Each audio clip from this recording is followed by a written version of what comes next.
Bom dia, terceiro ano. Na aula de hoje, nós vamos trabalhar a classificação do relevo brasileiro, tudo bem?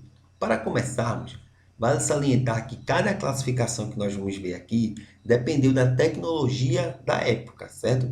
Da tecnologia disponibilizada da época. Com o passar do tempo, claro, com o avanço tecnológico, ficou bem mais fácil a classificação e bem mais completa. Nós vamos iniciar com a classificação de Haroldo Azevedo. A classificação de Haroldo Azevedo teve como base, ou teve como critério, a altimetria. Você tem que prestar atenção em quem classificou e o critério utilizado.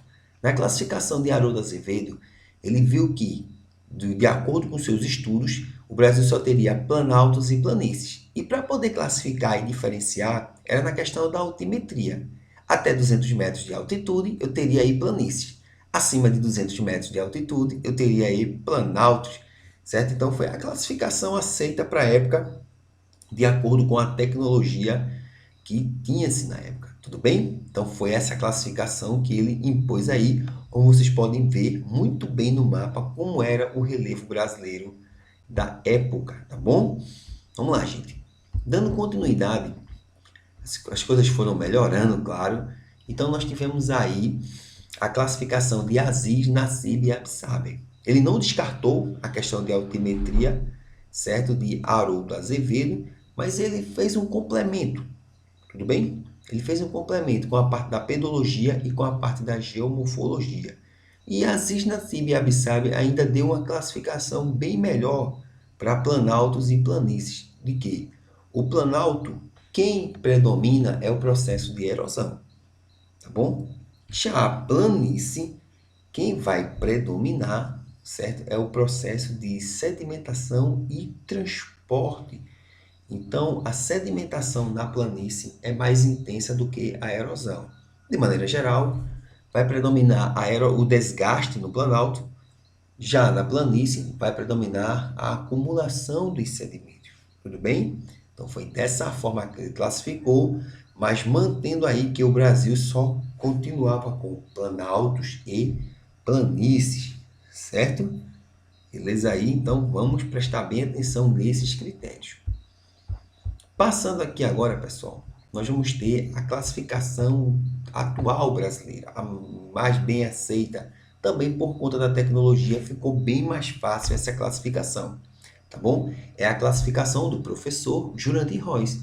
Jurandir Rois, ele se utilizou do projeto Radam Brasil, um projeto de sensoramento remoto, certo? Um projeto que, na verdade, ele não foi feito para isso, foi um projeto que foi para poder estudar de maneira mais ampla, né? Vista de cima do sensoramento remoto, a questão aí da floresta amazônica, e ele se utilizou desse projeto, dessa tecnologia, e fez uma classificação bem melhor para o Brasil. E para a classificação dele, o Brasil agora tinha planaltos, planícies e as depressões.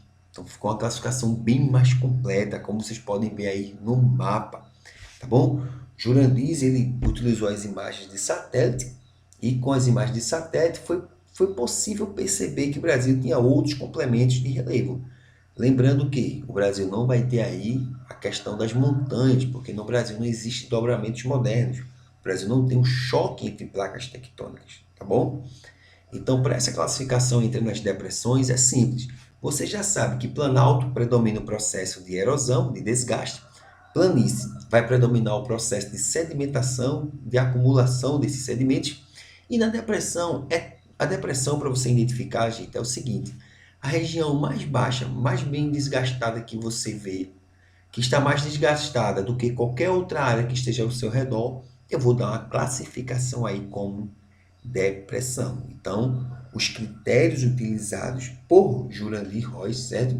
Foram esses: da morfoestrutura, morfoclimática e morfoescultura, né? A questão dos agentes internos e dos agentes externos do relevo. Então, foi uma classificação bem mais completa. Então, vocês agora já sabem que o Brasil aí teve uma classificação dividida em três partes, de acordo com o passar do tempo e com a tecnologia, e seguindo critérios específicos para a tecnologia da época, tá bom?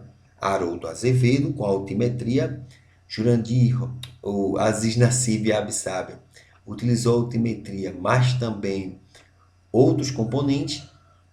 E Jurandir Rois, a classificação atual, ele utilizou as imagens de satélites do projeto Radan Brasil e ele foi bem mais específico, foi bem mais aprofundado, incluindo aí, além de planaltos e planícies, incluiu as depressões, tá bom?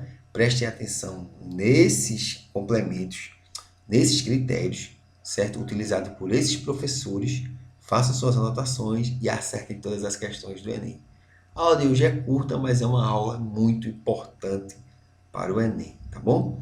Então, continue em casa.